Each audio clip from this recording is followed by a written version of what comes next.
ব্যাখ্যা করা হয়েছে যে পরমেশ্বর ভগবান শ্রীকৃষ্ণের সমস্ত জীবের পরম পিতা। যেরকম এখানে অহম বীজপ্রদ পিতা, অহম মানে আমি, বীজপ্রদ প্রদানকারী, পিতা মানে পিতা, আমি সকল জীবের পিতা। যেরকম যীশু খ্রিস্ট বলছে I am son of god, আমি ভগবানের পুত্র। হযরত মুহাম্মদ সাল্লাল্লাহু আলাইহি ওয়াসাল্লাম উনি বলছেন আমি ভগবানের বন্ধু। ঠিক আছে, তো আবার অন্য অন্য অনেকে কেউ বলছেন ভগবানের ভক্ত। যেরকম আমাদের যে সমস্ত ধর্ম পৃথিবীতে প্রচলিত আছে, কিন্তু একমাত্র কৃষ্ণ তিনি ঘোষণা করছেন এই শ্লোকে আর কি, আমি হচ্ছি পিতা, সমস্ত জীবের পিতা। আমি তার বন্ধু না, বন্ধু সকল জীবের সুরিত, সুরিত সর্বভূত, মানে সকলের সুরিত, সকলের বন্ধু। কিন্তু তা সব কিছু আছে, কিন্তু সাথে সাথে তিনি হচ্ছেন সকল জীবের পিতা, তিনি একমাত্র বলছেন, কারণ তিনি হচ্ছে পরমেশ্বর ভগবান। এখানে শুধু মানুষ না, পিতা বলতে অল লিভিং এন্টিটি, আমরা যারা জগতে সমস্ত গাছপালা, তরুলতা, প্রাণী, উদ্ভিদ, আমরা তো আছি, সকলের পিতা। এটা শুধু ভগবান, এটা শুধু ভগবানই বলতে পারে। একজন গৃহের কর্তাই বলতে পারে হ্যাঁ আমি সব, আমার স্ত্রী, পুত্র, কন্যা, পিতা মাতা, আমি এই গৃহের কর্তা, অর্থাৎ যিনি তার দায়িত্ব পালন করেন। অন্য কেউ তো যিনি দায়িত্ব পালন করে না, তিনি কি বলতে পারেন না? তো এরকম ভগবান এই ছিল বলছে পরমেশ্বর ভগবান শ্রীকৃষ্ণ সমস্ত জীবের পরম পিতা। দ্বীপ যারা প্রকৃতি ও পরা প্রকৃতির সমন্বয়, এই ধরনের দ্বীপ কেবল এই গ্রহেই দৃষ্ট হয় না, অন্যান্য গ্রহ এমনকি সর্বস্ত ব্রহ্মলোকেও দ্বীপ আছে। ব্রহ্মলোক সেখানেও দ্বীপ আছে।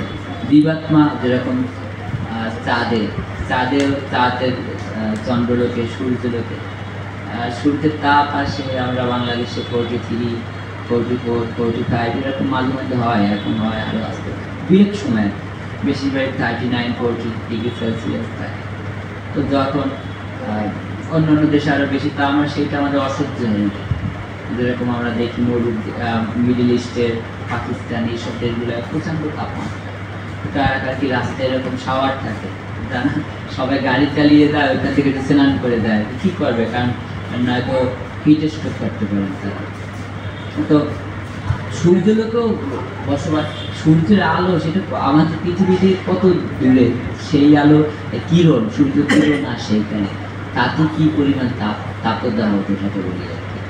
তো কিন্তু সেই সূর্যলোকেও কিন্তু বসবাসকারী জীব আছে, ঠিক আছে, সেই সূর্যলোকেও সেখানকার বসবাস, চন্দ্রলোকে সেখানকার বসবাসকারী আদিবাসীগণ আছে।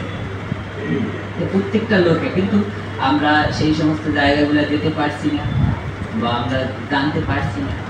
শুধু এইখানেই নাই, যদি কলম্বাস যদি আমেরিকা আবিষ্কার না করতো, তাহলে কি মানে কি আমেরিকা ছিল না? দেখা যায় কানাডার পরে তারপরে কি আছে, এখনো মডার্ন সায়েন্স এত উন্নত,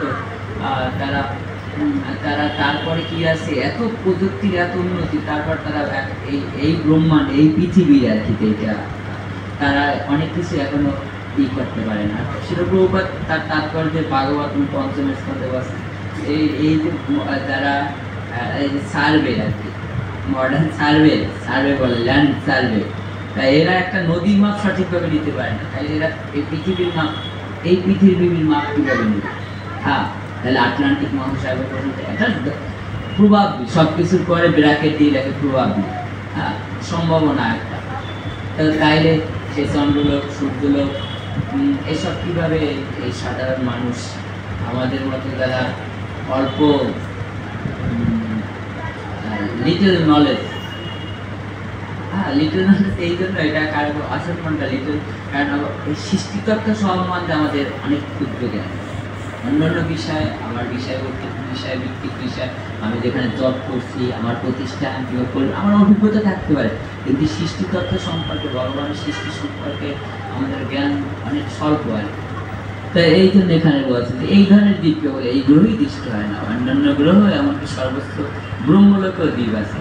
দ্বীপাত্মা সর্বত্রই রয়েছে, মাটির নিচেও দ্বীপ রয়েছে, এমনকি জলে এবং আগুনের মধ্যেও দ্বীপ রয়েছে।